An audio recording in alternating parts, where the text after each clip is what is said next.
Hey guys, welcome to this week's podcast episode.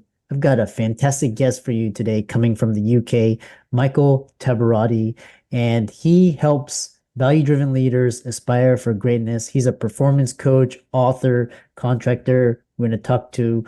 I love having entrepreneurs on my show to showcase their brand and highlight their message. So, Michael, welcome. Thank you so much, Chris. Thank you so much for that warm introduction as well. Yeah, I love connecting with like-minded individuals. So start by sharing how you got started, setting the groundwork, and we'll dive right into the conversation. Yeah, I don't even know where to start, but as you quite eloquently said before, I'm a strategic leadership and performance coach.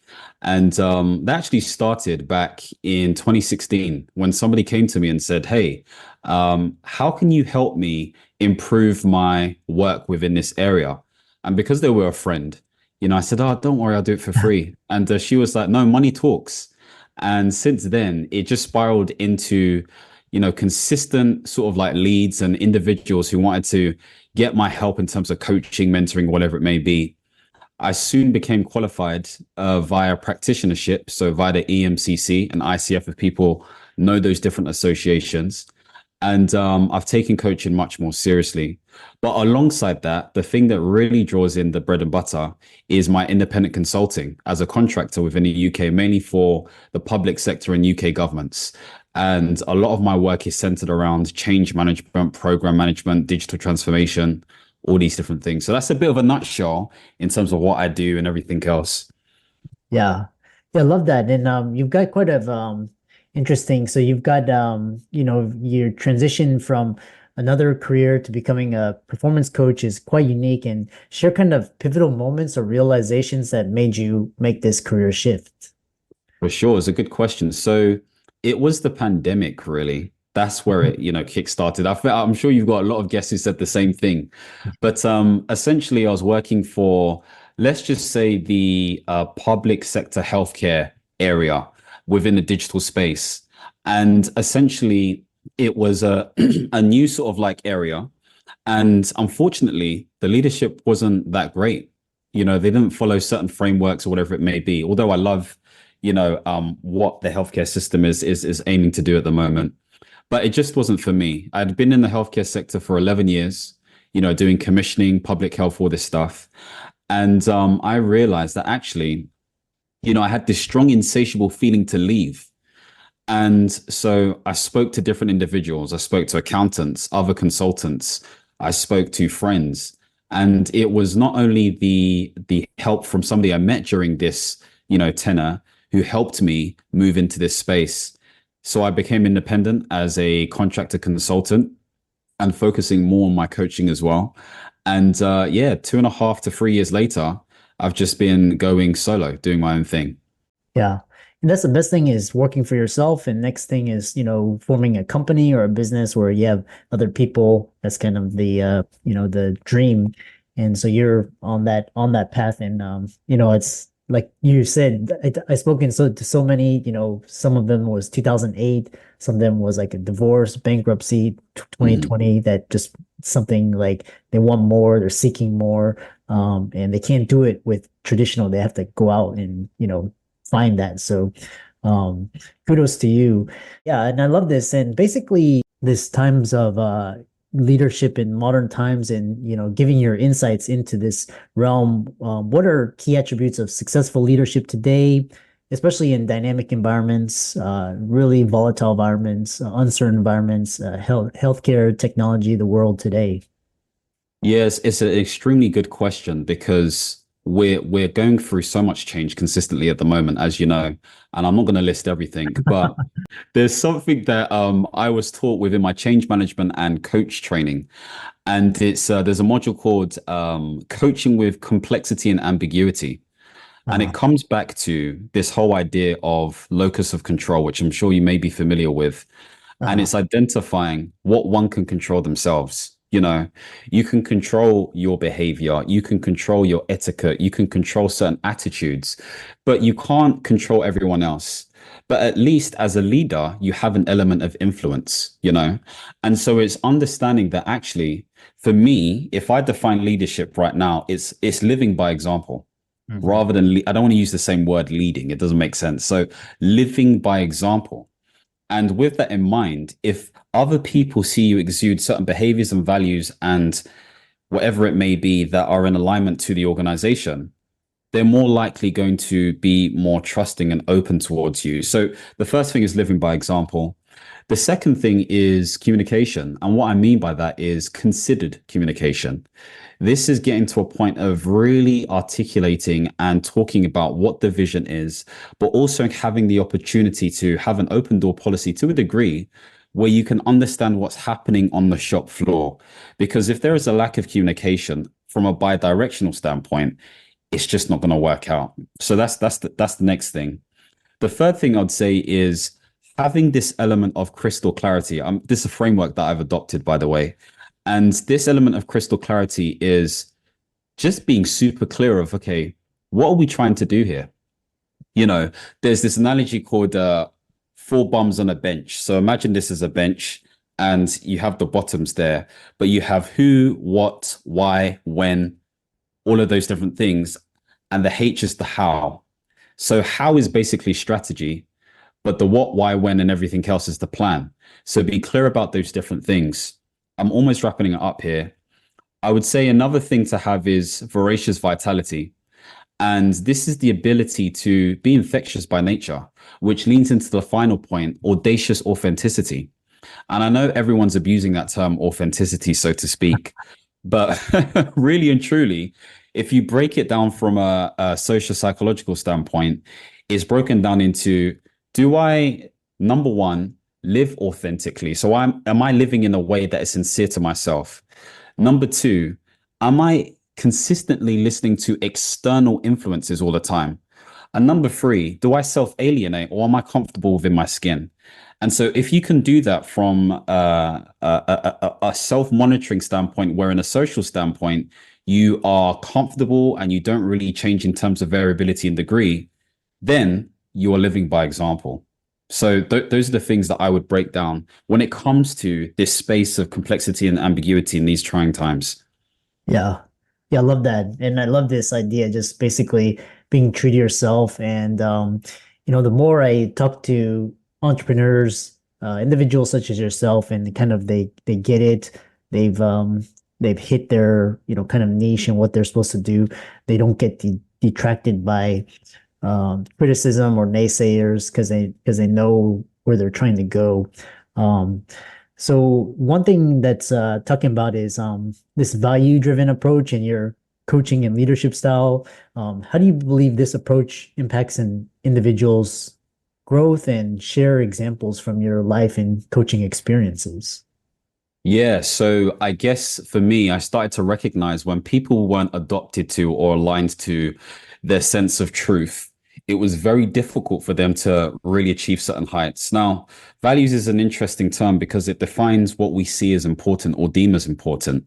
And whether we have picked this up subconsciously through introjection or whether we have really truly defined it for ourselves, that's a question that we have to go down in terms of like our journey. And so there's this whole sort of battle between values and principles. Okay, they're quite closely aligned, slightly different. But the idea is that your personal values are almost like your personal principles, so to speak, in terms of a quote unquote successful life. And so if you can align your values to your behaviors and therefore your routines, you are more likely going to be living in quote unquote alignment. And if you're living more in alignment, you're living a more efficient life, a more effective life. Crucially, your critical thinking is better because you're making decisions based on a value system that makes sense to you. Those values that are adopted based on experiences that you've had in the past. And so things just make sense as opposed to doing things because of what society tells you to do, whatever it may be. Of course, we have to have a good balance. But the point being made is it's about living a life that makes sense to self. So you don't feel alienated and so that you feel more in your skin. And that's what I was talking about in terms of those three factors of authenticity. So a values driven approach enables someone to strategically make decisions that makes sense. It's about strategy. Because if you think about any organization or even any person, it's really broken down into vision, values, and velocity. Where do you want to go? What do you want to do that's based on your level of importance? And how quickly do you want to get there? Yeah. I love this idea because you describe a framework from which to operate and navigate, and I love this idea of strategy. And you've spoken about the powerful formula for setting great goals, and elaborate on this formula and how it can be effectively applied by yourself or someone you've coached. Yeah, this is a great question, and it's apt for this time of year as well. Hopefully, this is not time sensitive, but essentially, I've got this whole sort of setup where, whether it's the beginning of the year, mid of the year, whatever it may be, there has to be a level of priming that exists, and I define priming as an opportunity to ask yourself questions. So that is, how are things going right now? How's the year gone so far, etc., etc. You can define whatever questions you want.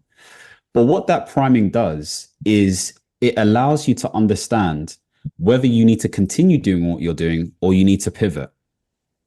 In addition to that, it gives you the ability to assess and readdress, what are my core values? Okay. We have means values, ends values, but I'm not going to get into all of that stuff.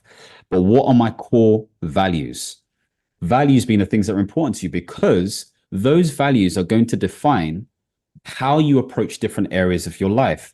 Now, if we think about an individual, they have archetypal areas of their life. Now, most people know about the Wheel of Life. I've got my own version, which is called the Four Pillars of Mastery, which is broken down into performance, progress, people, and person. And so let's say, for example, you're looking at progress, which is business related, okay, or portfolio career related. You would have to be able to rate how well you're doing within those areas and define why you've rated it that number, and then break down what the gap looks like, because all change is a gap analysis, really and truly. And so once you know what that looks like in terms of the gap and the things you need to do based on whatever research or additional information that you have, you look at your values and you say, does this line up to the thing that I'm trying to achieve? And if it does, you attack it. If it doesn't, maybe you look at another area until you get to the point of the rate limiting step, so to speak. And so from then on, what you can do is do all of this other stuff that helps you stick into a cadence of achieving your goal, so to speak. So I spoke about obviously the high level strategic individual sort of approach, but the rest of it is more the nuts and bolts in terms of management process, sticking to task, consistency, all of that stuff, intelligent consistency, I call it, but just all of that stuff there too. So hopefully I've answered the question. And if I haven't, let me know, please. Yeah, no, this is wonderful. It's obviously you have a lot of experience and expertise in this area. And so kind of moving on is this idea of so personal development techniques. And in your role as a performance coach, you mentioned the locus of control, which I think Brian Tracy, I think also Tony Robbins talk about. You emphasize personal mastery development and kind of talk to some techniques or practice most effective in helping you and your clients achieve this self-mastery, improved productivity. Most definitely. Yeah, no, I definitely did. And I guess things that I could add towards that is, number one, I think the first thing is you have to have a relationship with yourself where you are able to trust self, if that makes sense. Mm-hmm. And what I mean by this is you need to get to a state where, let's say, for example, I don't know if you've ever done mirror work, but if you look in a mirror, if you literally stare yourself out in a mirror, okay, are you scared at what you see? Are you fearful at what you see? Are you disappointed with what you see?